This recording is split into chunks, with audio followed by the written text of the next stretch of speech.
had that sort of worry because I was always trying to, it's like you, as a comedian, you're thinking about like Richard Pryor, right? Sure. Yeah. So same here. I was thinking about like, well, I want to do something great. Like, how do you do something great? How do you do something great?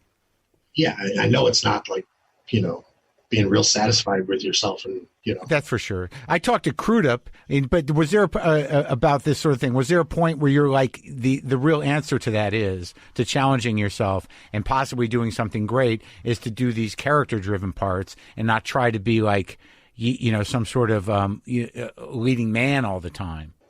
Yeah. Or you try to subvert that. Right. Right. Yeah. I sort of had that was a thing I tried to do, which was be sort of like make a subversive commercial movie where you sort of, it looks like, right. Yeah. And all the things there that look like this, but there's, then you're sneaking ideas into it. Like what? Which one was that? Would that be like The Grifters or something? Well, no, like Grosse Pointe Blank, you could see, okay, this guy comes back and he's going to his, high school reunion and, kind of funny, but it's like, underneath it, there's some weird, fucked up. Yeah. Politics to it. Some serious fucked up shit to it. Some stuff, yeah. But like, working with like somebody like John Sayles, right? 8 Men Out which is great, and you're great in it, and it was a great bunch of actors and stuff.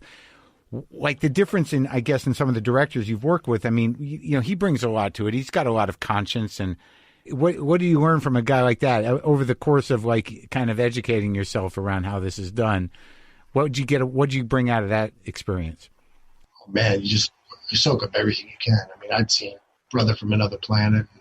I mean, that was also like nowadays they say there's independent films, but they're just basically like a branch of the same studio, right? The same corporation. Right.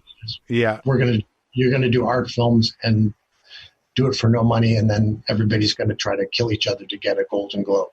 But back then, there actually was independent films. So I'd seen Matewan, Brother from Another Planet, and all films, and I thought Matewan was an extraordinary film. But Sayles said he learned everything he needed to know about writing from watching Roberto Clemente play baseball. It was power, efficiency, and grace. Huh. Also, with these great DPs that would be around, like you could work with, on John's. On Matewan, he was working with Haskell Wexler, who passed away. Right, yeah. Great guys. 8 Men Out, it was Bob Richardson, who turned out, is another great cinematographer. I had a chance to work with Laszlo Kovacs. Oh, yeah. Cinematographer. Those are really the guys, right? They make the difference. Yeah. That was a whole different thing. Yeah. What, so you're in Chicago now? Yeah. And you never lived out here? No, I have. I lived in California and sort of New York, and had a place in California and an office in Venice, California. But about 4 or 5 years ago, I got out of there. And you lived in New York. When did you live in New York? Late 80s, early 90s. I had a place there. Did you? Why didn't you just keep going back to Chicago, huh? Yeah. Did shit get out of control in New York? When did it happen, man? Which era are we talking about? What was the first wave of insanity?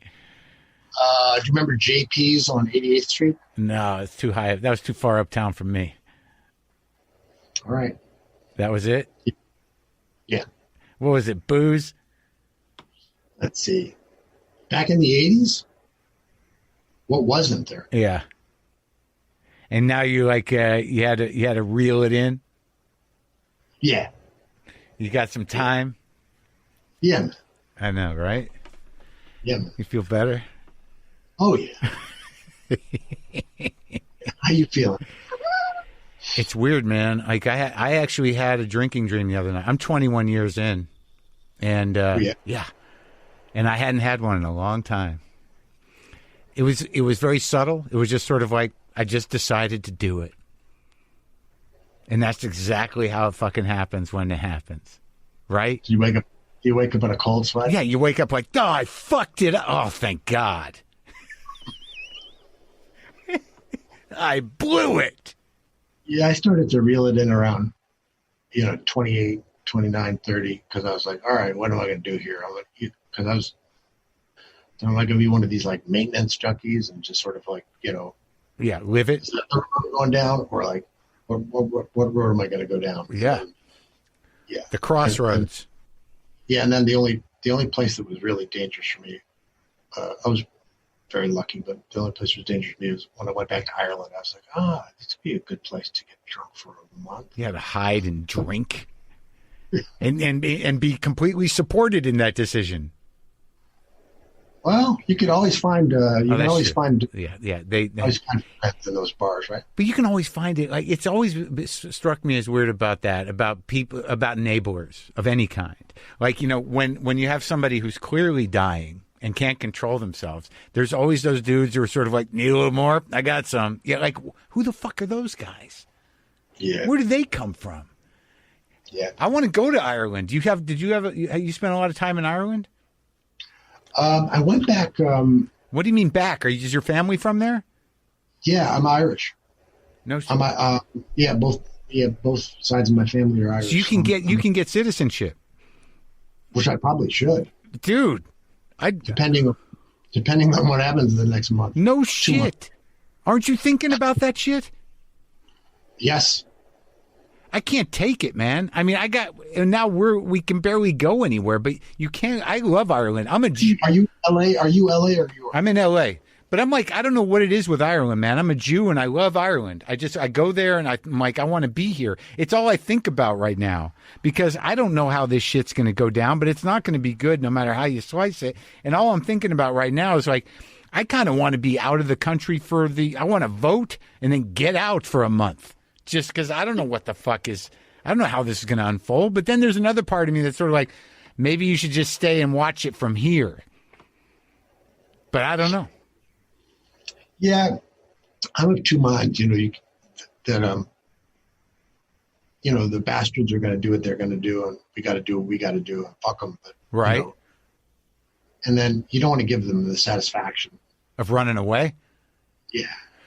I guess, but isn't there part of you, like, we're roughly the same age? I mean, I've saved a little money. Is there any crime in stopping someplace nice and just riding it out? No. Where's that justification? I'm not running away. I'm fucking retiring. Go fuck yourself. Yep. No, but also, like, I won't feel like I should have said something. Like, I've been a pain in the ass and said what I think all the time. So I'll be. Yeah. And where have you been talking lately? Yeah, I never shut up.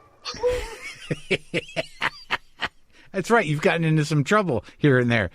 So, like, how afraid are you on a day-to-day basis around this shit? I mean, I'm not afraid for myself. Right. But I don't know. When I saw, early on, I made a movie called, not that this matters, but I made a movie called Max a while ago, and it was about Hitler and modern art and aesthetics, and about how modernism came from like World War I, right? And how Hitler sort of stole from the avant-garde left and he hated the message of the avant-garde left because it was anti-war coming from World War I. Yeah, but he understood that art was the new, politics was the new art, and art and politics were going to be fused. Right. And you see Trump doing this sort of same thing. He's doing this kind of kitsch futurism. He's saying, I'm going to make America great, and the future is going to be a return to the past. Now, it's a past that never existed. I'm lying. Mm-hmm. Everything I say is a lie, but, Sure, and he's also really good at fascist theater. He's very good at the signing ceremony, the walking, or the rallies where he compares immigrants, or people of color, or people who are protesting to vermin and cockroaches, and that's very specific, purposeful. Of course, things. Yeah, of course. These human beings are pestilence. They're subhuman. Yeah, it's terrifying. They should be eradicated. So I was never, I guess maybe just loving everybody from Brecht to, all the writers and comedians and filmmakers and musicians that we all love, right? Right. Like you don't have to be a genius to know that this shit is real. And the first time he tore a child away from their mother's arms and put them in a kennel, like this wasn't a reality TV show anymore. This is like real fascism. Right. And it's on a creep. It's a frozen explosion. It's happening slowly, right? But it's like the frog in the water. You just turn the water up, and the frog doesn't know it's being boiled alive. Right. And that's where we are right now. Yeah, it's terrifying. And I don't know. Like and it's sad because of the COVID that the arts have been sort of kind of neutralized because no one can really do anything. It's hard to get things done and to express yourself in a bigger sense because we're all kind of frozen in this plague zone. Like Chicago, that like the theater scene. I've become friends with Tracy Letts, who's a Chicago guy for the most part. Great guy, great theater, a great actor, and a great playwright. But like, did you ever spend any time with down at Steppenwolf at all and hanging out with those guys? Yeah, I used to. I worked with John Malkovich a lot, and so I used to go when he would come back and direct a play or something. I would do that. Yeah, and hang out with him. He's really one of my favorite guys to hang out with. He's a trip, right? Is he always that intense? It's like he's just really, really like a wonderful man and a great mixture of things. He can be incredibly sensitive and compassionate, and then he can be, he the character he played in True West, which was Lee. He said he was Lee, right? Or Austin? Which one's Lee? Right? Lee's the Lee. But which he says was a member of his family, and so he has access to those kinds of these different parts of himself that are very contradictory. The rage river. Yeah. But he's such a thoughtful, intelligent man. Like he really reads and studies, and is such a bright person. Okay, so there's another good example. So you read this script like for Utopia, and it's well written. Now you get this. How did the being John Malkovich? How did that unfold for you? I mean, did you get that script and where you were like, "Holy shit, what is this?" This is going to sound like.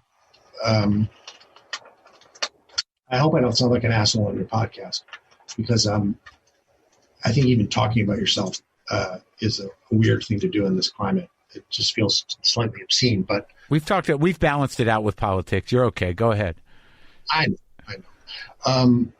But that script was, I had an agent in Chicago till I was like 24, 25. And then I went with William Morris Agency. And when I went there, I said, come on, you guys have a vault somewhere, right? You guys have the vault of like whatever your black book is, like the most unproducible scripts, right? Uh-huh. And they were like, oh, well, no. And then I said, I know you guys have something like where you have like this little box that has the craziest shit, whatever they call the. Really? I don't know what they call it. Well, I was fishing, but I thought they must, right? Well, why were you asking those questions? Because you wanted to do something new and weird and wild? Why were you? Yeah, I wanted to find out where, like, because anything good. Right. Most things that are good can't be comprehended when they first come out. Okay. It's usually only time something is good. Right. Maybe. I mean, it's different. Like with with Richard Pryor, he does a set and it's filmed. And, sure, I get it. But you were like, where are the things that you think are unproducible? Yeah, I said I want the thing that like cannot be made into a film, the most insane thing. And I kept pressing, and he goes, well, there's beans on that. What? And so I found out, and I found the script, and I read it, and I said, here's the deal. I just want to be first in the door if this ever gets made. And if that happens, I'll stay with you guys forever. And if not, I'll leave. I go, because this is fantastic. This is brilliant. Yeah. Because it was the most non-commercial, insane thing. So at that time, did you think it would ever get made? Well, I thought I was very proud of myself for having found it. So did you? Did that start the ball rolling? Not that other people might have known about it, but I took my own initiative to find something good. So you just attached yourself to this script that wasn't even alive, really. No, Charlie. Charlie wanted me or knew who I was or anything. So they call him and you're like, not going to believe this, but uh,